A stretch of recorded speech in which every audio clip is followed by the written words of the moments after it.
Des êtres étranges qui semblent venir d'une autre planète. Il y a 10 ans à peine, nous n'en soupçonnions pas l'existence. Mais cela fait très longtemps que l'Ondotomélus ancestrus se promène sur l'île ronde. Et que le Métioche superbus et le Métioche payandei se baladent à Rodrigue. On trouve aussi des espèces prédatrices.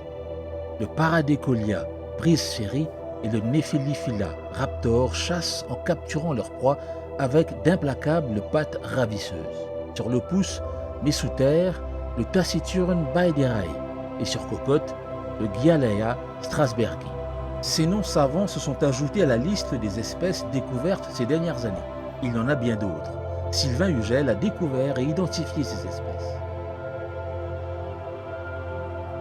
Lors de ses séjours à Maurice, il explore nos îles. Il tend l'oreille car certaines de ces espèces chantent.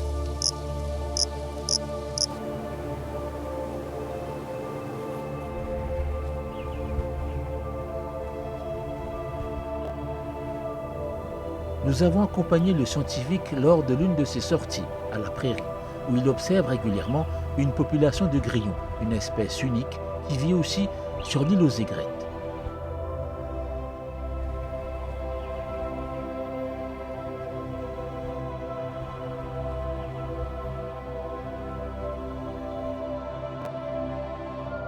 Ce grillon se perd en journée dans les interstices. À la tombée de la nuit, il sort de sa cachette pour se nourrir.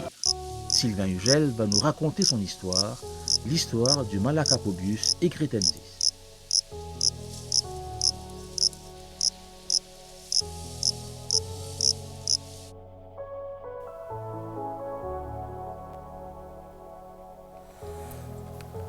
Donc là, comme il fait encore jour, ils sont cachés à l'intérieur des creux, des petits tunnels.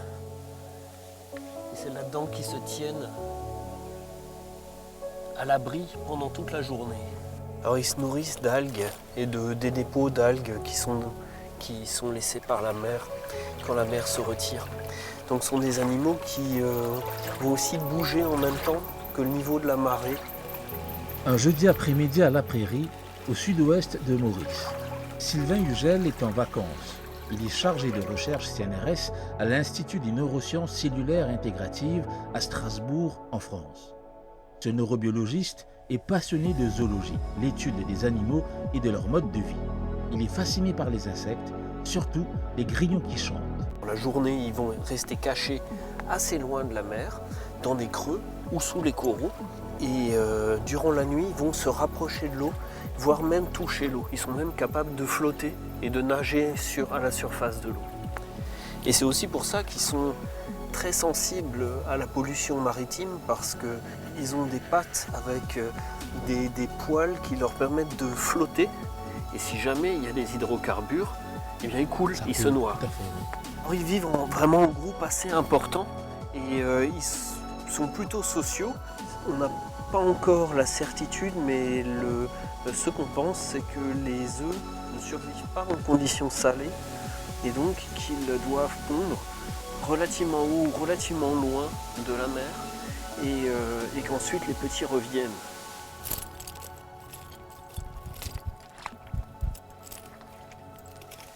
Là, on va se déplacer un petit peu, essayer de trouver les bêtes qui chantent.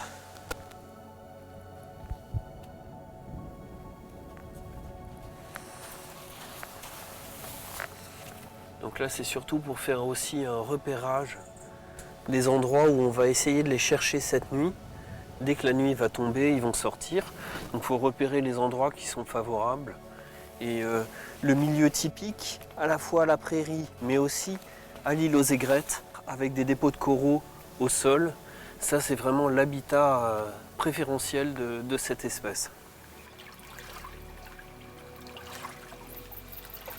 Souvent, lorsqu'on se promène ici, on peut entendre, surtout quand il fait chaud, on peut les entendre chanter à l'intérieur des cavités. Et ça provient de l'intérieur de la roche. Et c'est pour ça que le nom scientifique qu'on a choisi pour cet insecte, c'est Malacapobius egretensis. On a utilisé le mot malacapo parce que c'est le nom d'un instrument qui était utilisé pour jouer du Sega, un instrument ancien, où la caisse de résonance était enterrée, était souterraine, et le son montait du sol, un petit peu comme pour le chant des insectes qui vient des profondeurs. Quand on en a trouvé à l'île aux Aigrettes, vous vous êtes dit que si ça se trouve, il y en a aussi dans les autres zones côtières? Alors au début, je pensais qu'on en aurait partout. Et donc j'ai commencé à échantillonner de flic en flac jusqu'à Rivière des Créoles. J'ai essayé de chercher à intervalles, à espaces réguliers, pour voir s'il existait. Et finalement, on ne l'a trouvé qu'à l'île aux Aigrettes et ici à la Prairie. Et il y a également d'autres îlots où c'est présent, notamment à l'îlot Marianne. Et ça, ce sont des données de Nick Cole et du Mauritius Wildlife Foundation qui a pu en trouver là-bas.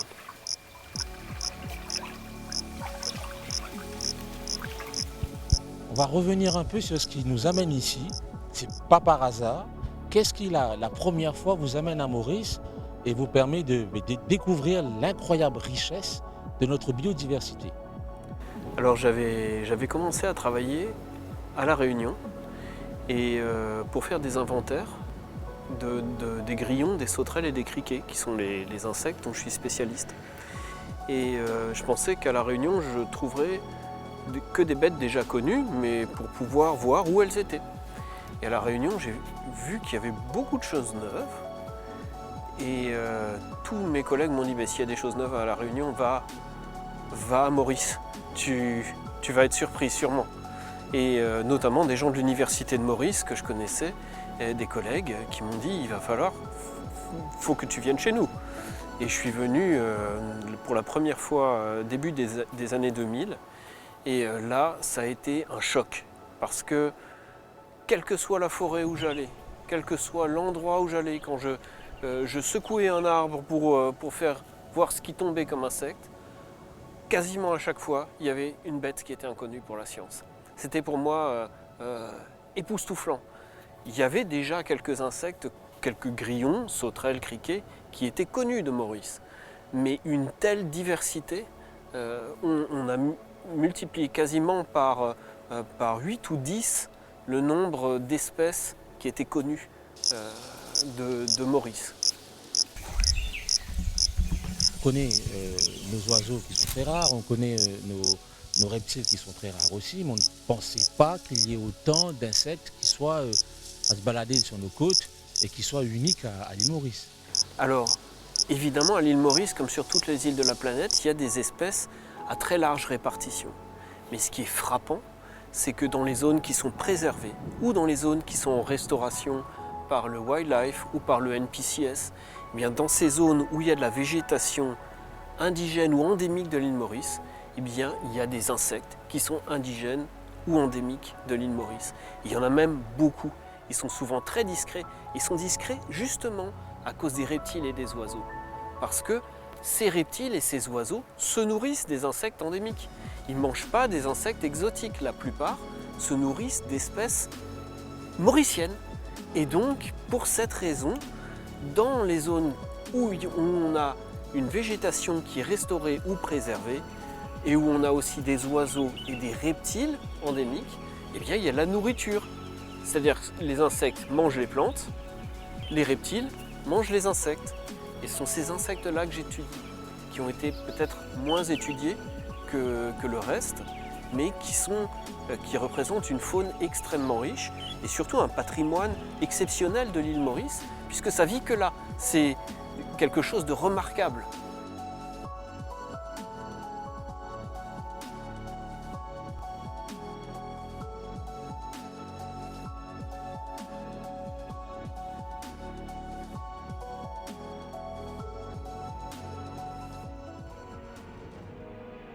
Maurice, un peu moins de 2000 km², une biodiversité riche mais en danger. Faune et flore font la une régulièrement. Les scientifiques étudient le cas mauricien, soulignent les efforts engagés pour préserver leur ver. Retrouvons Sylvain Hugel sur une île particulière, l'île aux Aigrettes, une réserve naturelle sur un plateau de corail dans la baie de Maillebourg. C'est là qu'il fait une surprenante découverte en 2008.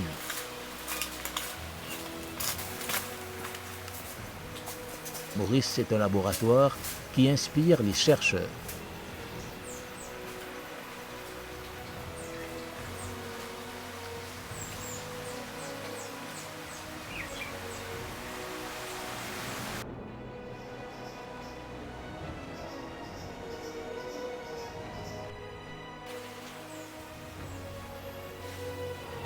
Donc c'est ici même qu'en 2008 on a trouvé les premiers spécimens qui étaient juste à la limite entre l'eau de mer qu'on voit ici. D'ailleurs on voit les poissons qui montrent que c'est bien connecté à la mer.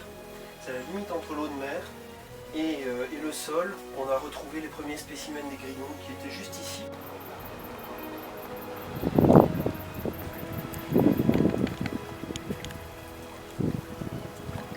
Donc le grillon de l'île aux aigrettes vit dans ce type d'environnement où on a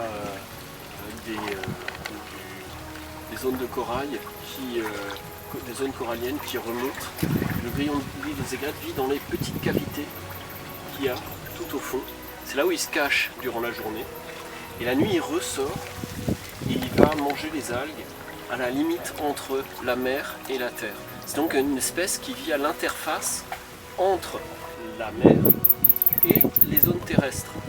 Et cette interface, c'est celui qui est le plus menacé lorsqu'on a des phénomènes comme des marées noires. C'est pour ça qu'on avait une crainte que l'espèce ait pu disparaître. Et pendant plusieurs mois, elle n'a pas été vue. Et là, on va faire une série de mesures pour voir si elle est revenue et à quelle densité elle est de nouveau là. Donc c'est dans ce genre d'environnement que vit le grillon de l'île aux aigrettes. Il est présent sur tout le pourtour de l'île, justement dans ces zones où les blocs coralliens surplombent la mer. Et il peut même se tenir à l'envers sur ces blocs durant la nuit.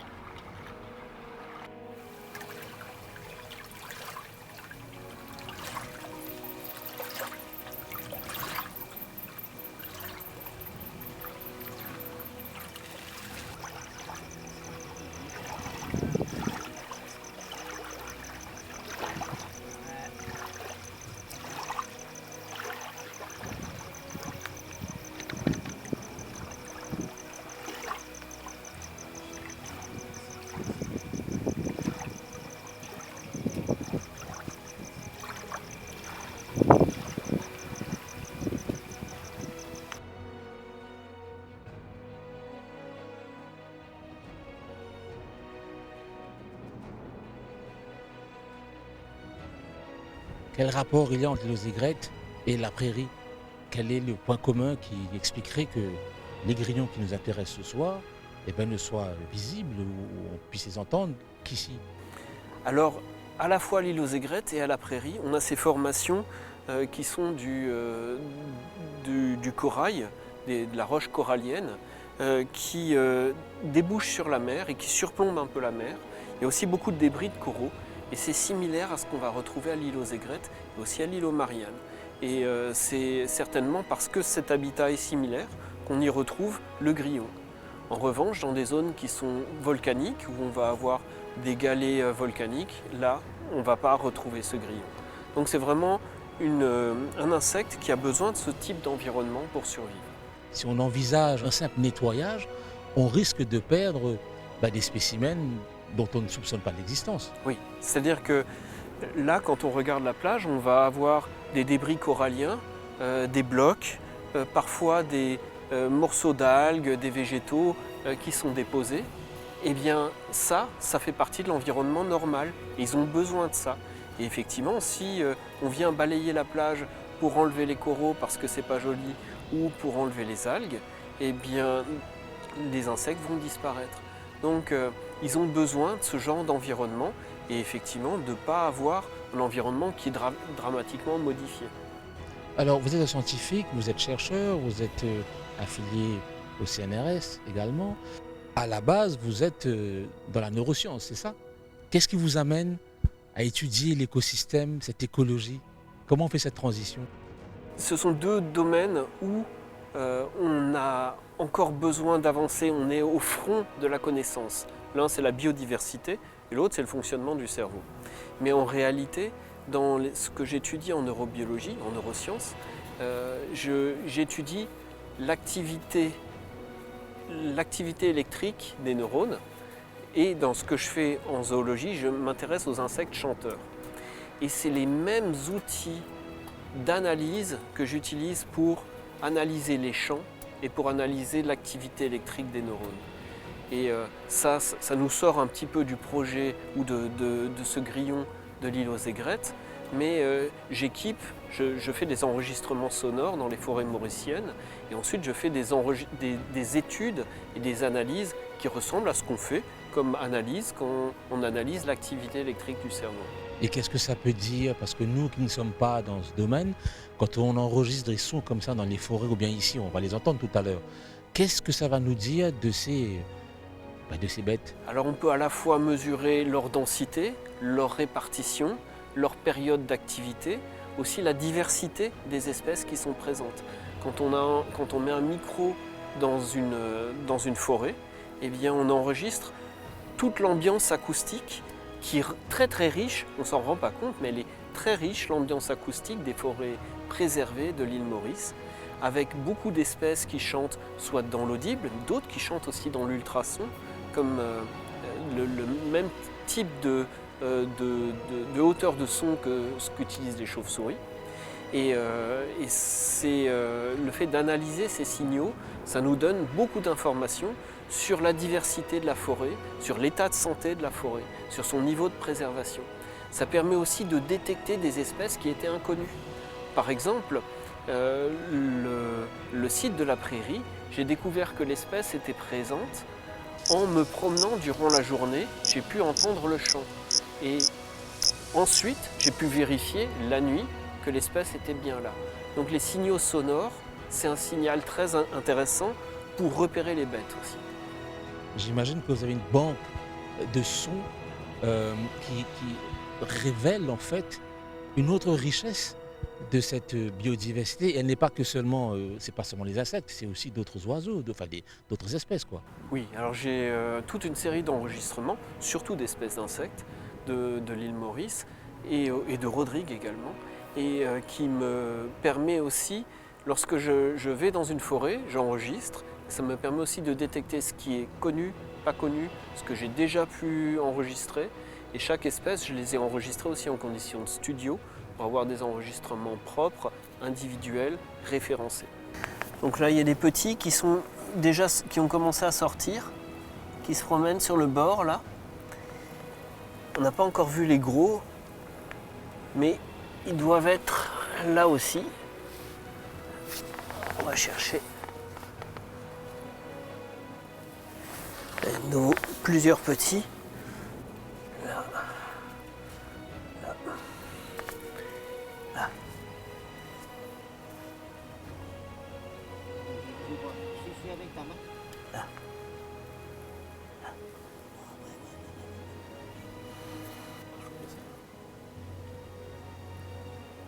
Je vais le rabattre vers le bas.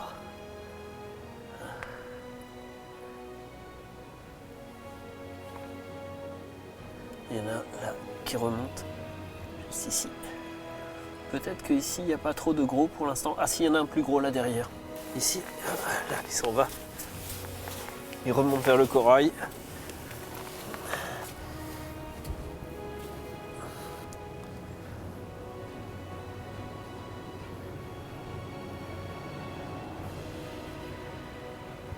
Et pour vous, Sylvain, de les savoir là, de les voir, ça vous dit quoi? Pour moi, c'est déjà très rassurant de savoir qu'il y a plusieurs localités distantes où l'espèce est présente. Parce que si elles sont toutes juste à l'île aux aigrettes, on l'a bien vu avec l'accident avec la marée noire du Wakashio, il suffit d'un événement qui risque de faire s'éteindre l'espèce. Donc quand il y a des localités distantes, indépendantes, pour moi c'est vraiment un gros plaisir de voir qu'on a encore sur une plage qui est un petit peu fréquentée, où il y a du monde durant la journée, et bien le soir, et la nature reprend ses droits, et on a une petite population de cet insecte endémique de l'île Maurice, qui revient la nuit et qui va se recacher la journée quand les gens viennent se baigner. Un ici, là, ça c'est une femelle, elle est sortie du corail. Là maintenant, elle va aller manger en se rapprochant de la mère. On voit que c'est une femelle parce qu'elle a une pointe derrière. Et elle utilise cette pointe pour pondre ses œufs. C'est la petite femelle. Et il y avait pas loin... Ah, c'est une autre femelle ici. On voit qu'elle a des couleurs qui, lorsqu'elle est sur le corail, on la voit vraiment pas parce que sa couleur se confond bien avec le corail déposé sur les plages. La femelle n'a pas d'ailes, elle ne chante pas parce que les grillons chantent avec leurs ailes.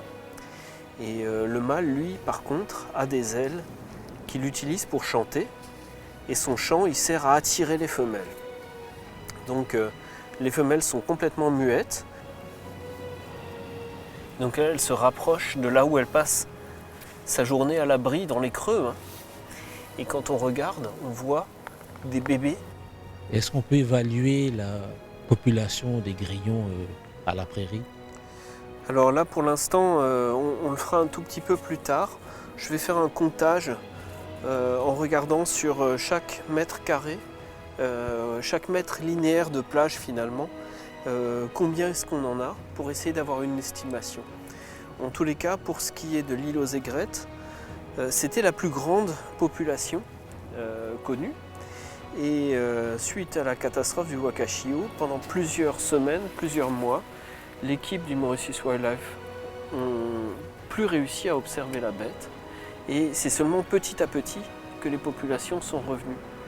Et là maintenant, les populations sont à un niveau qui est de nouveau très satisfaisant. Mais on est probablement passé très près de la catastrophe là-bas. Ici, la zone qui est adaptée à la survie de cette espèce est plus petite et je pense que la population est bien plus faible qu'à l'île aux aigrettes. À l'île aux aigrettes, il y a aussi toute une série de failles qui font rentrer la mer dans des micro-grottes, voire même des vraies grottes qui atteignent l'intérieur de l'île. Et les grillons rentrent dans ces failles et sont présents aussi dedans, ce qui offre des abris plus cachés, plus préservés que ça n'est le cas par ici. Une question, est-ce que les grillons ont des prédateurs à part peut-être les reptiles ou les oiseaux, mais est-ce qu'il y a d'autres prédateurs? Je pense au crabe par exemple. Alors je ne pense pas que le crabe soit un prédateur pour ces insectes. Par contre, ce qu'on a vu juste avant, c'est que des fourmis peuvent venir, et notamment des fourmis exotiques qui sont très fréquentes sur les plages. Notamment ici, on a des fourmis exotiques qui viennent peut-être à cause des restes de pique-nique, des choses comme ça. Elles se nourrissent dessus et ça fait des grosses densités de fourmis exotiques. Et elles viennent et elles dérangent et elles peuvent probablement manger les petits grillons. Donc il y a un risque de prédation par des bêtes qui n'ont pas leur place ici.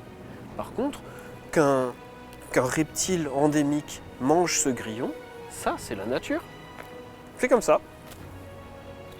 On en voit quand même une série quand on regarde. Et juste au-dessus, on en a un autre là. Donc il y a quand même une population, un autre qui est par là.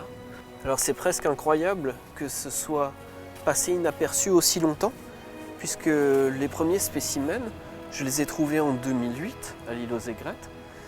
Et c'est étonnant que ce soit passé inaperçu parce qu'il suffit de venir le soir sur la plage et ils ne sont pas si discrets, ils se promènent sur les plages appropriées, ils se promènent en bord de mer.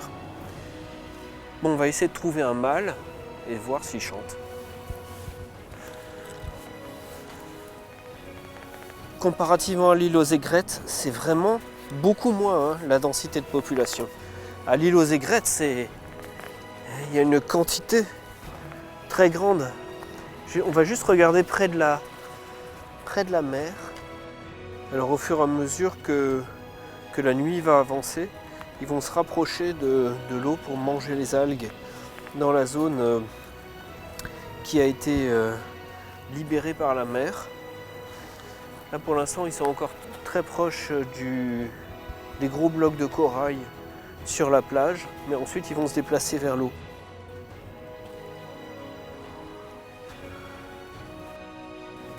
À la recherche d'une nouvelle espèce, une quête qui semble perpétuelle. Inspirons-nous du chant du Malacapobius egretensis. Restons attentifs à ce qui est minuscule, au chant, au mystère de l'invisible. Combien d'espèces nous reste-t-il à découvrir? Où se cachent-elles? Qu'ont-elles à nous dire? Qui pour comprendre cette nature dont nous avons hérité? Qui sait si, sous une roche, se cache peut-être l'une des clés dont dépendra demain l'étoile de l'océan Indien.